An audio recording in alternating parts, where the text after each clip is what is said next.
नमस्कार। डिबेट अब तक में एक बार फिर आपका स्वागत है और मैं हूं दर्शपाल गुप्ता। एक युद्ध अभी खत्म नहीं हो रहा और दूसरा कल और एक सामने आ गया। जिस तरह से हमास से इस्राइल पर हमला हुआ और एकदम अचानक और इतना जबरदस्त कि उसे संभलने का मौका भी नहीं मिला। ये सब क्या है, इसकी बैकग्राउंड क्या है, इस हमले की वजह क्या है और वहां इन सबका क्या रोल है, इस बारे में हम जानकारी लेंगे। हमारे साथ हैं ब्रिगेडियर विजय सागर दीवान साहब। फिर साहब, आपका बहुत स्वागत है। थैंक यू वेरी मच, धन्यवाद। कल सुबह जब आंख खुली तो उसके बाद पता चला एकदम इजराइल पे इतना जबरदस्त हमला हुआ है। जैसे वो बताया जा रहा है, खबरों में आ रहा है 5000 मिसाइलें कम चलाई गई, लोगों का बुरा हाल है, मकान टूट रहे हैं, समुद्र से, आसमान से, ज़मीन से, हर तरफ से। ये सब चीज़ें कल जो हुई हैं, सबसे पहले चूँकि आप एक्सपर्ट हैं, मैं ये जानना चाहूँगा कि इसकी बैकग्राउंड क्या है, क्योंकि आज पहली बार नहीं हुआ। ये 47 से लेके चल ही रहा है, इनका कुछ ना कुछ होता रहता है वहाँ पे। तो इसकी बैकग्राउंड क्या है, ये हमले की वजह क्या है, फ्यूचर क्या है? देखिए, ये एक इसको हम टेररिस्ट अटैक नहीं बोलेंगे। और ये वाला इस किस्म का हमला जो हमास ने किया है गाजा स्ट्रिप से मेनलैंड इजराइल के ऊपर, सदर्न पोर्शंस के ऊपर, ये एक यूनिक किस्म का हमला और डिफरेंट है जो पहले हुआ। और इसको इमीडिएटली प्राइम मिनिस्टर ने भी डिक्लेयर कर दिया है कि वी आर एट वॉर। और दुनिया में भी जितने भी कंट्रीज़ हैं, वेस्टर्न कंट्रीज़ हैं, नेटो हैं, इनकी भी प्रतिक्रिया आनी शुरू हो गई हैं। कोई फेवर में है, कुछ मुस्लिम कंट्रीज़ उसके अगेंस्ट हैं, वगैरह वगैरह, इस तरह से चल रहा है। बैकग्राउंड इसकी ये है कि ये जो पैलेस्टाइन एरिया है, जेरूशलम जो इनकी कैपिटल है, जो आज जिसको हम आज इजराइल बोलते हैं, वो एक क्रिश्चियंस के लिए, मुस्लिम्स के लिए और जूडाइज्म के लिए एक बड़ा इंपॉर्टेंट रिलीजियस प्लेस है। जैसे ये यानी कि ओरिजिन ऑफ इस्लाम या ओरिजिन ऑफ क्रिश्चियनिटी या जूडाइज्म इसी से हुई थी। और आपने सुना होगा एडम एंड ईव क्रिश्चियंस बोलते हैं, आदम और हवा मुसलमान बोलते हैं, इस्लामिक बोलते हैं। तो ये वही एक्चुअली जो लीनियज है, वो आगे चल के 3-4 भाई हो गए। तो एक जुडाइज्म का फॉलोअर हो गया, एक क्रिश्चियनिटी हो गया, इस्लाम हो गया। अब जब सेकेंड वर्ल्ड वॉर के बाद ज्यूज को प्रॉमिस किया गया था कि आपको हम होमलैंड देंगे, तो जो भी उस वक्त मेन प्लेयर्स थे, इंग्लैंड, यूके, फ्रांस वगैरह, अमेरिका, तो उन्होंने डिसाइड किया कि ये जो है ये होमलैंड हम ज्यूज को दे देंगे और उनको यहाँ बचा दिया। और that is how Israel came into being. बस इजराइल तो आ गया, पर वो जहाँ ऑलरेडी रहने वाले लोग थे, जिनको हम पैलेस्टाइनियन बोलते हैं, पैलेस्टाइन जगह का नाम था, कंट्री का नाम था, तो वो तो खफा थे ना, वो नहीं चाहते थे कि इनके ऊपर आ जाए। और फिर काफ़ी प्रोग्रेस करी ज्यूज ने as a country. I mean they are one of the latest leading country in the world as far electronics is concern. Exports उनके अच्छे हैं और पैरिटी दोनों में आ नहीं सकती थी। तो वो चाहते थे कि हम किसी तरीके से इनको यहाँ से भगाएं और ये है कि उनको कंट्रोल करें। तो इस तरह से एक टेररिज्म शुरू हो गया। एक ऑर्गेनाइजेशन बन गई PLO, पैलेस्टीनियन लिबरेशन ऑर्गेनाइजेशन, जिसके हेड थे यासिर अराफात। वो पहले इंडियंस भी PLO के साथ थे, क्योंकि हमें मुस्लिम कंट्रीज़ को फेवर करना होता था, हमारी जो फॉरेन पॉलिसी थी। अब वो बदल चुकी है, अब हम इजराइल के साथ ज़्यादा हैं, उनके साथ भी हैं। तो इस किस्म की ये जो टेररिस्ट एक्टिविटीज़ थी, पहले 1967 में वॉर भी हुई, फिर उसके बाद 73 में यौम किपर वॉर हुई। यानी कि यौम किपर उनका एक बड़ा महत्वपूर्ण दिन है जिसको वो मनाते हैं। और उस वक्त बिल्कुल they were caught unawares, caught surprise, total surprise था। तो इस तरह से ये लड़ाइयाँ चलती रही और बीच बीच में टेररिस्ट अटैक भी होते रहे। तो मीनवाइल इजराइलीज उनको कंट्रोल करते रहे और बहुत सारी जो टेरिटरीज थी वहाँ पे इजरायली सेटलमेंट्स को एक्सपैंड भी करते रहे, ताकि उनका जो कंट्रोल है वो रहे। और मगर ये जो गाजा स्ट्रिप है, जो लगती है आपके मेडिटेरेनियन सी की तरफ, और साथ में वेस्ट बैंक जो कि ईस्टर्न इजराइल में है, जॉर्डन का एरिया है, जॉर्डन के साथ लगता है, वो उसके ऊपर कंट्रोल जो है वो उनका ही रहा। और जेरूशलम जो उनका कैपिटल है, वहाँ पे हम कह सकते हैं ड्यूअल कंट्रोल है, कि उनका भी कंट्रोल है, वो भी हैं और ये भी हैं।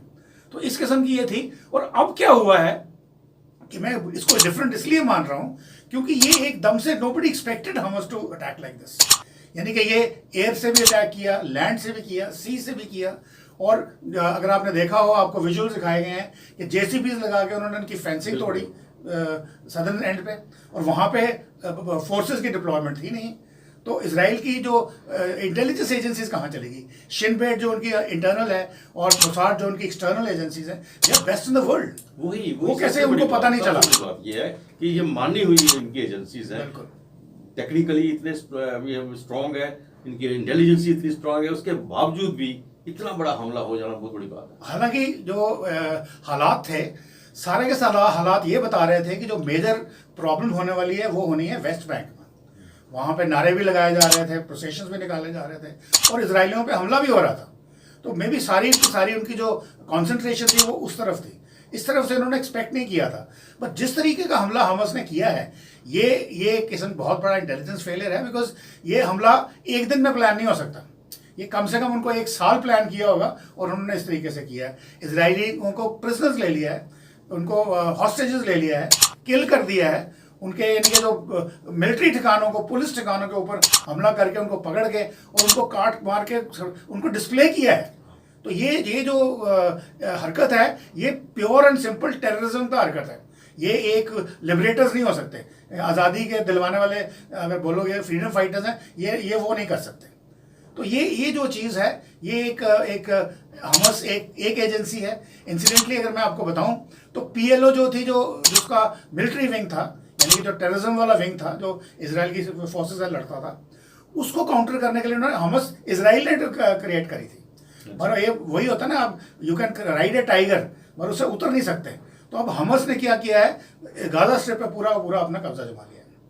अब इसके रिप्रिकॉशन में उनके नेतन्याहू जो उनके प्राइम मिनिस्टर हैं, उन्होंने कहा है कि वी आर एट वॉर, ताकि दुनिया को कोई डाउट ना रहे कि हम किस किस्म की रिटेलिएशन चाहते हैं। और बड़े कड़े शब्दों में उन्होंने ये भी बोला है कि हम गिन गिन के एक बदला लेंगे। और अगर आपको पता हो, कल दोपहर से जो हमले हो रहे हैं हमस के एरिया में, वो बड़े ही ज़बरदस्त हमले हो रहे हैं। यानी कि सिविलियंस के ऊपर, सिविलियन टारगेट्स को टारगेट किया जा रहा है और वहाँ आगजनी हो रही है, बड़ी बड़ी बिल्डिंग्स मर रही हैं, वो मिसाइल से हमले हो रहे हैं, आर्टिलरी से हो रहे हैं। तो अब ये दूसरी तरफ फैलेंगे नहीं फैलेंगे वो देखना है। अब यह हमस अकेला है, इनके जो चीफ है मोहम्मद दाइफ, उन्होंने भी यही बोला है कि अब ये पुराने वाली बात नहीं है, अब हम अल-अक्सा, उसको नाम ही रखा है ऑपरेशन अल-अक्सा। अच्छा, वो क्योंकि उनकी मस्जिद का नाम है, होली प्लेस का नाम है, वहाँ भी अटैक हुआ था। तो वो चाहते हैं कि इसको लिबरेट किया जाए, ये उसी का बदला हम ले रहे हैं। हाँ जी, और बोला इस बार हम आर पार की लड़ाई लड़ेंगे। तो उसी तरह से प्राइम मिनिस्टर साहब भी बोल रहे हैं आर पार की लड़ाई लड़ेंगे। अब जो हिजबुल्लाह है, जो है सपोर्टेड बाय ईरान, जो इनको आपको मिलते हैं लेबनान में, यहाँ मिलते हैं जॉर्डन में, फिर सीरिया में तो सारे के सारे मिलिटेंट ऑर्गेनाइजेशंस, अल-कायदा, ISIS सब वहाँ हैं। वो सब हमस के फेवर में बोलेंगे, ये सब एंटी इजराइल हैं and all supported, most of them supported by Iran. तो ईरान को भी मौका मिला है एक बदला निकालने का, क्योंकि इजराइल ने कसम खाई हुई है कि ईरान को हम न्यूक्लियर पावर नहीं बनने देंगे। और 2 बार ही हो चुका है। उन्होंने ये भी बोला कि हम ईरान को सीधा जाकर ड्रोन अटैक करेंगे, और एक बार ये ड्रोन अटैक किया भी था उनके जनरल को, हुसैनी शायद उसका नाम था, उसको मारने के लिए। दे गॉट हिम ऑल्सो, जब वो इराक से निकल रहे थे। तो इस किस्म की कैपेबिलिटी है पास इजराइल के पास या US के पास, जब वो कर सकते हैं। तो इसलिए वो वाउड एनिमीज हैं। तो अब देखना ये है कि वो जो दूसरी तंजीमें हैं वो इनके साथ आगे कब मिलती हैं या मिलती हैं। तो उस तरीके से एक बहुत ही कॉम्प्लेक्स सिचुएशन है and I am sure it is going to conflagrate. बेट साहब, एक चीज़ है कि वर्ल्ड 2 हिस्सों में बटा हुआ है इस कल के युद्ध को लेकर। जो कल समझौती कहेंगे, जैसे इजराइल ने कहा, उसने भी कहा जो बाहर है, इसे हम टेररिज्म नहीं कह सकते।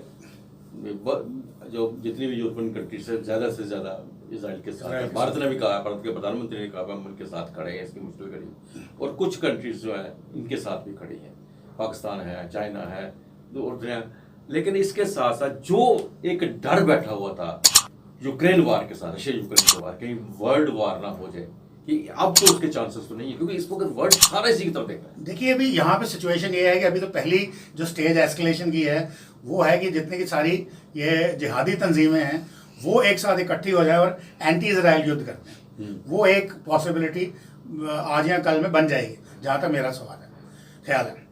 दूसरी possibility, next level of escalation है कि मुस्लिम कंट्रीज जो हैं वो सारे एक साथ मिल जाएं।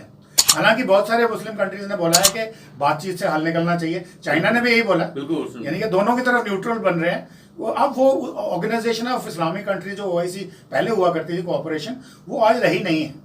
वो मुस्लिम कंट्रीज में जैसे सऊदी अरेबिया है, उन्होंने भी पता लग गया उनको भाई एक्सट्रीमिज्म का कोई फ़ायदा नहीं है, हमें यहाँ पे कमर्शियल इम्प्रूवमेंट चाहिए, पीसफुल इम्प्रूवमेंट चाहिए ताकि हमारी लाइफ बेटर हो। तो इस तरीके से वो एक्सटर्नल एलिमेंट आता है कि नहीं आता। अगर मान लो मुस्लिम कंट्रीज मिल जाते हैं और वो इसराइल पे हमला करते हैं, तो फिर वो आप समझ लो अमेरिका या नेटो वो खुल के आमने सामने आ जाएंगे, तो ये फ्लैश पॉइंट बन जाएगा वर्ल्ड वॉर के लिए, ना कि यूक्रेन। हालांकि वहाँ भी हालत तो बहुत ख़राब है, पर यहाँ पे क्या है कि अभी वहाँ पे हथियारों की सप्लाई दोनों तरफ कम हो गई है, यूक्रेन की तरफ भी कम है, रशिया की तरफ भी कम है, और वो अपने अलग अलग हथकंडे अपना रहे हैं उनको पूरा करने के लिए। यहाँ तो सब कुछ फ्रेश है। मुस्लिम कंट्री का भी देखिए, पाकिस्तान को देख लीजिए, जुएल रहमान की वक्त उन्होंने वहाँ पे अटैक करवाया था, वहाँ पे बहुत से लोगों को मरवाया, आज उन्हीं का साथ दे रहे हैं ये। मतलब इस हिसाब से कि मतलब कहाँ ये खड़े रहेंगे ये मतलब ये है कि ये देखो ना, ये डिप्लोमेसी है। हाँ। जो एक ऑनगोइंग प्रोसेस होता है, कब कौन दोस्त बन जाए कब दुश्मन बन जाए कोई पता नहीं है। तो कहते हैं डिप्लोमेसी में there are no permanent friends, there are no permanent enemies, only permanent interest. तो ये उस वक्त क्या इंटरेस्ट जग रहा है वो देखने वाली बात है।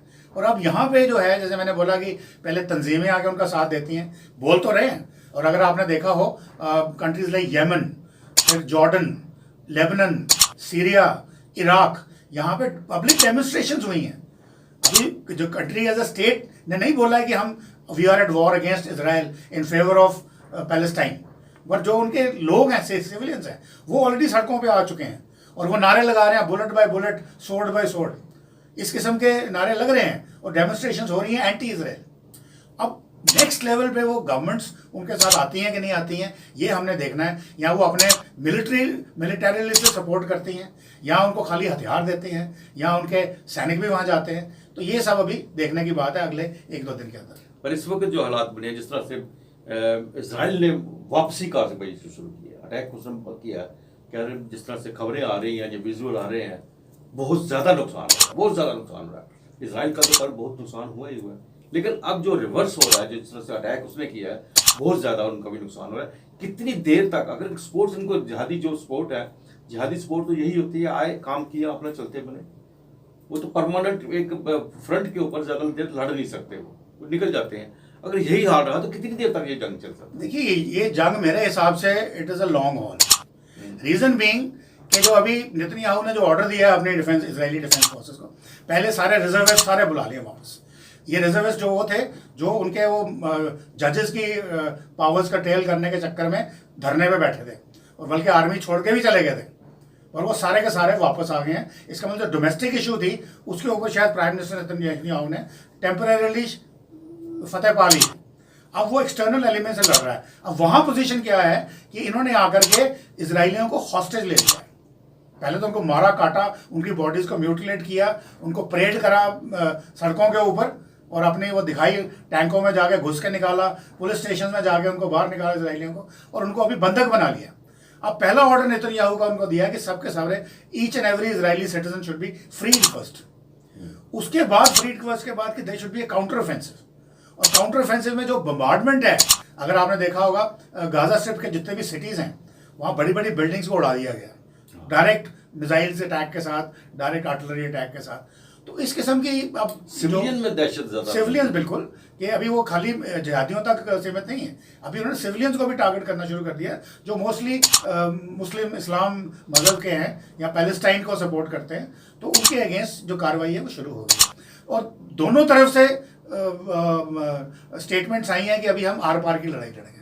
तो अब हो सकता है कि इजराइल तब तक ना रुके जब तक वो पूरे के पूरे वेस्ट बैंक पे कब्जा नहीं कर लेता, या पूरे के पूरे गाजा स्ट्रिप पे कब्जा नहीं कर लेता। अब वो अगर करेगा तो मिडिल ईस्ट की जो एक शांति का जो माहौल अभी तक थोड़ा बहुत चल रहा था, समझ लो वो परमानेंटली डिस्ट्रॉय हो गया। क्योंकि उसके बाद हो सकता है जो मिडिल ईस्ट के बाकी कंट्रीज हैं, जैसे येमन खुल के बोल रहा है, सऊदी अरेबिया अभी तक बोल रहा है, बीच में आ नहीं रहा, हालांकि उनका भी बॉर्डर मिलता है। सीरिया मैंने बोला एज इट इज़ वो एक टेररिस्ट की जो एक पता नहीं खिचड़ी पकी हुई है, कौन किसके अगेंस्ट कर रहा है यही पता नहीं चल रहा। रशिया किसको सपोर्ट कर रहा है, अमेरिका किसको सपोर्ट कर रहा है, कुर्दिस्तान कहाँ किसके पास है, तो यानी कि इट्स टोटल कन्फ्यूजन। उसी तरह से लेबनान में हिजबुल्लाह का जोर है। तो इस किस्म की सिचुएशन देखते हुए अगर इसराइल वो करता है आर पार की लड़ाई, तो शायद फिर वो इसके ऊपर अटैक कर दें। तो ये किस्म की जो पीसफुल सिचुएशन थी वो समझ लीजिए किसी लंबे समय के लिए, जैसे यूक्रेन वॉर इतनी लंबी चली है, वो वहाँ पे भी उसका काउंटर मेजर्स आने की संभावना है। तो लग नहीं रहा कि इतनी जल्दी जो बात थम जाएगी, और आने वाले दिनों में क्या हालात बनते हैं इस पे भी हमारी नज़र रहेगी। जो भी सिचुएशन होगी आपको हम रवीर साहब एक बार फिर तकलीफ देंगे, फिर अपने दर्शकों को सारे हालात के बारे में बताएंगे। आप हमारे स्टूडियो में, आपका बहुत बहुत धन्यवाद। थैंक यू वेरी मच, बहुत बहुत धन्यवाद। आज के लिए इतना ही, अगले प्रोग्राम में फिर आपसे भेंट होगी, तब तक इजाजत दीजिए, नमस्कार।